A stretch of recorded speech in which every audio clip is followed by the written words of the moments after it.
Baik, Assalamualaikum warahmatullahi wabarakatuh. Waalaikumsalam warahmatullahi wabarakatuh. Pada pertemuan ketiga kali ini, mari kita berdiskusi berujung mengembangkan teori cross dengan undang-undang terorisme 1 tahun 2002. Sebelumnya perkenalkan, saya di sini sebagai moderator. Nama saya Fahmi Dayat, NIM 2021 dan akhir 104. Perkenalkan, nama saya Bogdan Ansari, angkatan 2021 dengan nilai 085. Perkenalkan, nama saya Sukardia Edgarati, NIM 2023. Saya Muhammad Fagansa dengan nomor induk mahasiswa dengan nomor terakhir 563. Saya Melody Sohaimata dengan nilai 2020 528. Saya dengan Alfa, NIM 2020 dengan akhir 304. Saya Bagi Ali 2021 angkatan 093. Saya Muhammad Nasikin NIM 2021 034. Baik, sebelum masing-masing menjelaskan teori masing-masing, di sini saya akan menjelaskan teori gabungan tarik masih menawarkan dua perspektif menarik dalam memahami dasar-dasar ekonomi dan teori ini berusaha menyatukan pandangan absolut dengan pandangan relatif sehingga memberikan pemahaman yang lebih komprehensif tentang menganggap dan bagaimana berdasar sejarah. Selanjutnya, teori pertama akan disampaikan oleh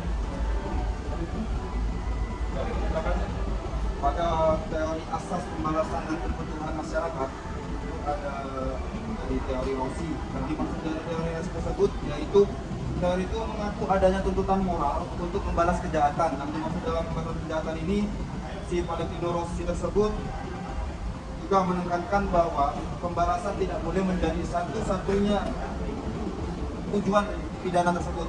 Jadi ada kebutuhan saat yang lebih besar yaitu menjaga ketertiban dan ketenangan kesejahteraan masyarakat. Pada asas pembalasan Rossi tersebut ada memiliki dasar moral yang kuat yaitu retribusi moral.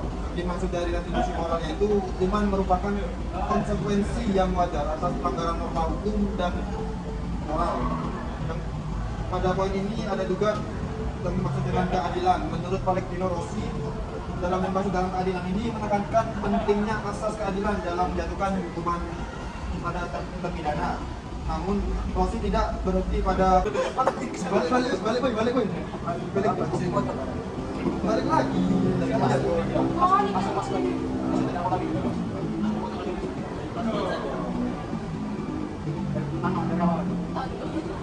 Pada asas tersebut saya bicarakan tentang teori asas pembalasan dan kebutuhan masyarakat menurut Valentino Rossi.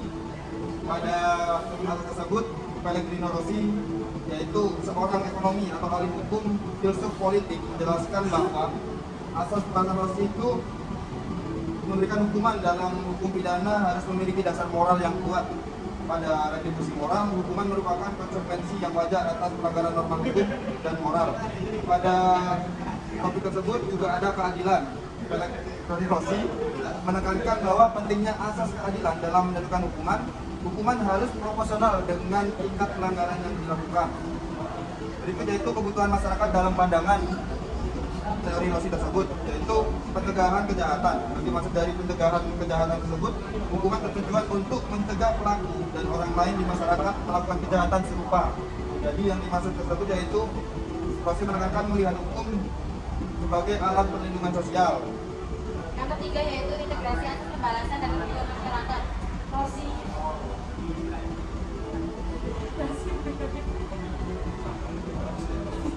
Adilah.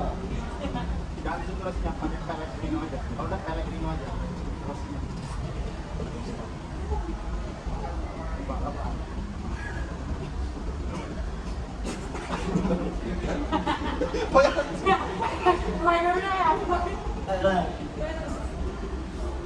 Integrasi asas pembalasan dan kebutuhan masyarakat. Satu, hukuman sebagai likuidasi. Ini lah, dia berteman 3 lagi, tinggal 1 lagi. Ayo lagi kita KPKN coba.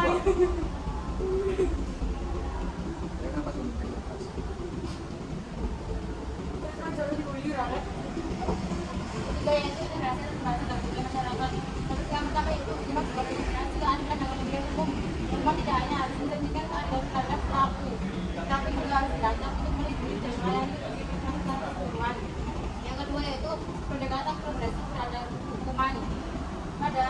saat ini konteksnya dalam hukum masyarakat itu tidak boleh bersifat represif, akan tapi harus memperhatikan aspek rehabilitasi pelaku. Yang keempat yaitu relevansi. Kemudian berpengaruh pada perkembangan hukum pidana modern, terutama dalam menyelaraskan antara pendekatan retributif dan kriminalian. Hal ini terlihat dalam proses hukum pidana yang saat ini menggabungkan keadilan retributif, yaitu mengakui pentingnya pembalasan yang adil, pendekatan restoratif dan rehabilitatif, menekankan pentingnya memperbaiki pelaku dan memulihkan kerugian yang dialami kerusakan masyarakat. Baik, selanjutnya ditambahkan oleh Mas Talun.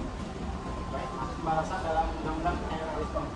Asas pembalasan merupakan salah satu filosofi dalam hukum pidana yang menekankan pada pemberian hukuman sebagai bentuk pembalasan atau perbuatan jahat yang telah dilakukan oleh pelaku tindak pidana. Kaitannya dengan undang-undang terorisme, dalam konteks UU terorisme, asas pembalasan seringkali dikaitkan dengan hukuman berat yang diberikan kepada pelaku tindak pidana terorisme.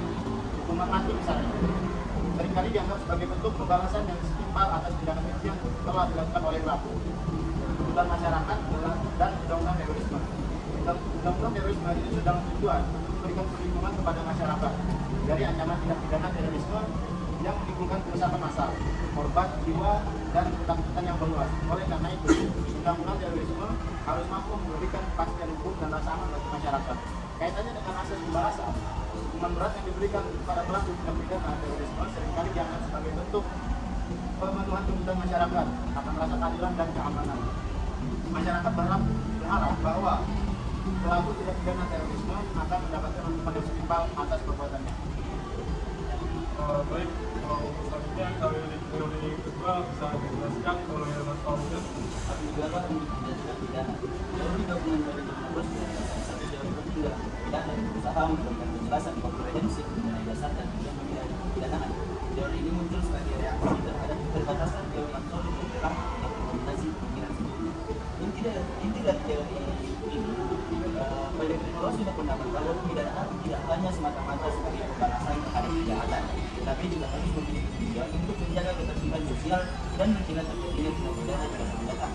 Kata lain, teori gabungan ini mencoba menyeimbangkan antara aspek keadilan retributif dan keadilan kuantitatif.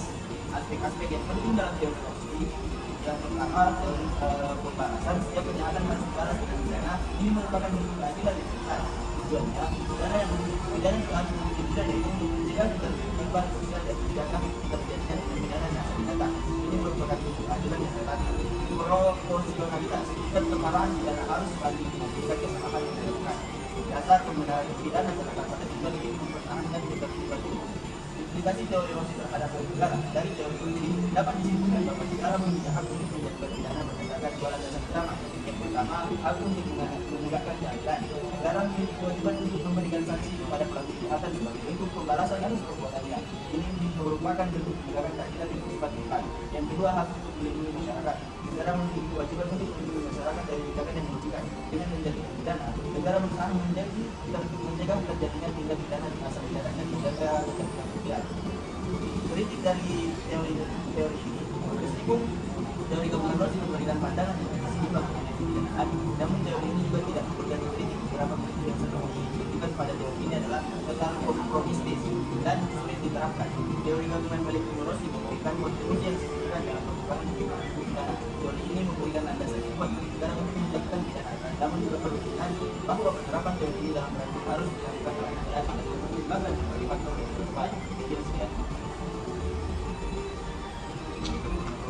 Baik, selanjutnya bisa ditambahkan oleh Mas Boy. Jadi saya tambahkan tentang terkait hak negara untuk dijatuhkan pidana dalam undang-undang terorisme, bahwa negara kita Indonesia ini melalui undang-undang terorisme menegaskan bahwa untuk menjatuhkan pidana terhadap pelaku terorisme, hukuman yang dijatuhkan tidak hanya membunuh orang itu tersebut, tapi juga untuk mengamankan melindungi masyarakat dari kejahatan tersebut, dan juga sebagai bentuk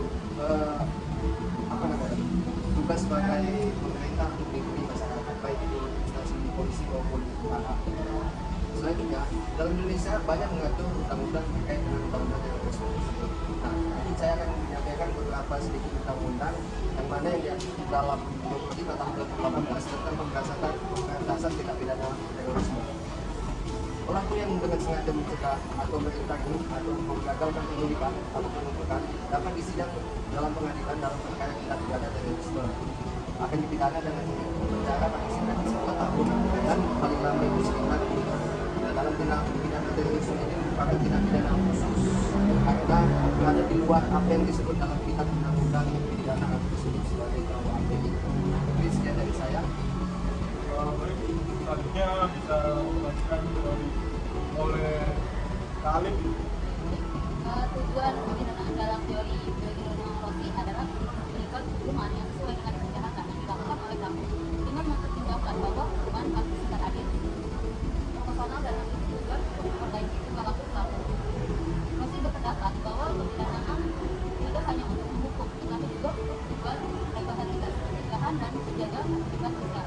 Dalam pandangannya, hukuman seharusnya menjadi sarana untuk pemulihan pelaku agar dapat edukasi dalam masyarakat pelaku yang dibayar. Baik, selanjutnya kita berkat oleh Kak Obi. baik dibahas di kotor, bisa melakukan mengenai tujuan pembinaan undang-undang terorisme menolak undang-undang nomor 1 tahun 2022. Dari bahan tujuan pembinaan dalam undang-undang atau dan juga nomor 1 tahun 2022 beberapa aspek yang saling terkait. Dengan tujuan utama untuk memberantas terorisme serta menjaga keamanan dan ketertiban negara. Berikut adalah beberapa tujuan pembinaan dalam konteks pencegahan terorisme. Pertama, pencegahan atau preventif. Tujuan utama pembinaan adalah untuk mencegah terjadinya tindak pidana terorisme di masa depan melalui pemberian sanksi pidana yang tegas. Negara berusaha untuk mengangkat potensi tindak terorisme baik oleh individu maupun kelompok. Pembinaan diharapkan dapat memberikan pendidikan bagi pelaku terorisme dan calon pelaku sehingga mereka tidak melanjut atau merencanakan tindakannya. Yang kedua, memberikan efek jerah atau deterrensi. Pembinaan juga bertujuan untuk memberikan efek jerah baik kepada pelaku terorisme itu sendiri maupun kepada masyarakat luas. Harapannya dengan memberikan hukuman yang tegas, orang lain akan berpikir 2 kali untuk melakukan tindakan terorisme karena mereka akan menghasilkan akibat yang buruk dan sangat berat. Ketiga, rehabilitasi dan reintegrasi. Sebagian dari pembinaan juga bertujuan untuk memberikan kemampuan rehabilitasi pelaku terorisme. Rehabilitasi ini bertujuan untuk membuat pandangan stereotip pelaku yang radikal dan membantu mereka untuk reintegrasi dengan masyarakat setelah menerima hukuman. Hal ini sangat penting agar pelaku tidak kembali terjerumus dalam kegiatan terorisme setelah keluar dari negara. Secara keseluruhan, tujuan pembinaan dalam undang-undang terorisme adalah untuk mencegah terorisme, memberikan jerah diri di masyarakat serta memberikan keadilan melalui tindakan hukum dan tegas terjadi.